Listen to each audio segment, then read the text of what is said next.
अस्सलाम कोनिशिवा, hello this is Arif और at the moment मैं ग्योमो सुपर जो कि जापान का एक मशहूर ब्रांड है, आपको पूरे जापान में मिलता है। और यहाँ पे अक्सर आपको जो है फ्रोज़न चीज़ें भी मिलती हैं और कुछ सस्ती चीज़ें भी यहाँ पे अक्सर मिल जाती हैं। और यहाँ पे चिकन वगैरह मटन वगैरह भी यहाँ से मिलता है, तो वहाँ पे आया हूँ। और आज मैंने जो आपको चीज़ दिखानी है वो अक्सर लोग हमसे पूछते हैं जापान में मुख्तलिफ़ चीज़ों के रेट्स। तो अब मैं आज जापान में आपको चिकन का जो है वो रेट भी दिखाता हूँ और चिकन भी दिखाता हूँ, क्योंकि जापान में फ्रेश चिकन तो नहीं मिलता, आपको पता होगा। तो यहाँ फ्रोज़न चिकन मिलता है जो कि पाकिस्तान में भी आजकल मिलता है मुख्तलिफ़ जगहों पर।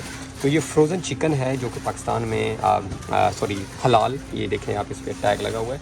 ये फ्रोज़न हलाल चिकन है जो कि आपको अक्सर ये ग्योमो सुपर या पाकिस्तानी स्टोर से भी मिल जाता है। और इसका जो है वो रेट हम देख लेते हैं।